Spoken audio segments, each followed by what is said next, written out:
যুদ্ধবিরতির পর গাজার প্রশাসনিক ভবিষ্যৎ নিয়ে বইছে আলোচনার ঝড়।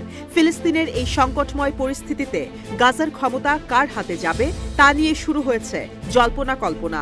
বাতাসে ভেসে বেড়াচ্ছে নানান পরিকল্পনা আর সম্ভাবনার কথা। তবে গাজা নিয়ে যেসব প্রস্তাবনা এসেছে সেগুলোর মধ্যে তিনটি মতামত বেশি গুরুত্ব পাচ্ছে। প্রথম মতামতটি আমেরিকার। একে বলা হচ্ছে ডিল অব দ্য সেঞ্চুরি পরিকল্পনা, যেখানে গাজাকে অর্থনৈতিক অঞ্চল হিসেবে গড়ে তোলার কথা বলা হয়েছে। দ্বিতীয়টি ইউরোপীয় ইউনিয়নের পরিকল্পনা, যেখানে ফিলিস্তিনি কর্তৃপক্ষের মাধ্যমে গাজাকে পরিচালনার প্রস্তাব দেওয়া হয়েছে।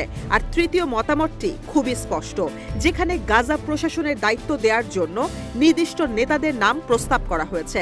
সৌদি আরব ও সংযুক্ত আরব আমিরাত চায় তাদের সমর্থন ও নিয়ন্ত্রণের মধ্যে থাকুক।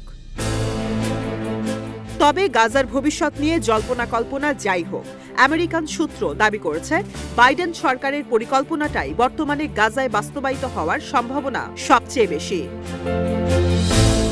সম্প্রতি মার্কিন পররাষ্ট্রমন্ত্রী অ্যান্টনি ব্লিংকেন আটলান্টিক কাউন্সিলে বক্তব্য রাখেন। সেখানে তিনি পশ্চিম এশীয় অঞ্চলের বর্তমান উন্নয়ন, বিশেষ করে গাজা যুদ্ধ এবং জনবহুল ফিলিস্তিনি উপত্যকার ভবিষ্যৎ সম্পর্কে তার মতামত প্রকাশ করেন।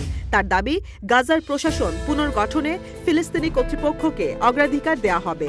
এই পরিকল্পনায় আন্তর্জাতিক সহযোগিতা, বিশেষত নিরাপত্তা ও জনসেবা উন্নয়নের ওপর জোর দেওয়া হয়েছে। মূলত হামাসকে প্রশাসনিক ক্ষমতা থেকে সরিয়ে পিএর অধীনে গাজাকে পরিচালনার লক্ষ্য নির্ধারণ করা হয়েছে। আল আকসা স্টর্ম অপারেশনের পর আমেরিকা ও ইসরায়েল আর হামাসকে পিএর ওপর কর্তৃত্ব দেখাতে দেবে না বলেও দাবি ব্লিংকেনের। এদিকে গাজা প্রশাসনের দায়িত্ব নিতে সাবেক প্রধানমন্ত্রী সালাম ফায়াদ এবং ফাতাহ সদস্য মোহাম্মদ দাহালানের নাম উঠে এসেছে। তবে সবচেয়ে আলোচিত নাম হল মারওয়ান বারঘৌতি। এই মুহূর্তে তিনি ফিলিস্তিনের সবচেয়ে জনপ্রিয় রাজনৈতিক নেতা হিসেবে পরিচিত।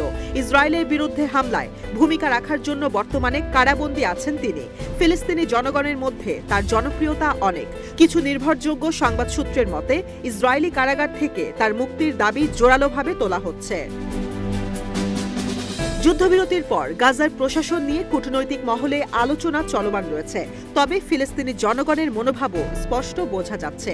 তারা হামাসের ভূমিকা এবং তাদের নেতৃত্বকে এখনও সমর্থন করে। এদিকে গাজায় স্বাধীনতাকামী গোষ্ঠী হামাসের সামরিক শাখা দ্রুত গতিতে পুনর্গঠিত হচ্ছে, যা ইসরায়েলের জন্য একটি নতুন চ্যালেঞ্জ তৈরি করতে পারে। বিশেষজ্ঞরা মনে করছে, যুদ্ধবিরতি চলাকালে হামাস দ্রুত ঘুরে দাঁড়ালে ইহুদিবাদী সেনাবাহিনীকে আবার হামাসের মুখোমুখি হতে হবে। আগামী সময়ের ঘটনাবলী বলে দেবে যুদ্ধবিধ্বস্ত গাজা উপত্যকার প্রশাসনিক দায়িত্ব শেষ পর্যন্ত কার হাতে যাবে।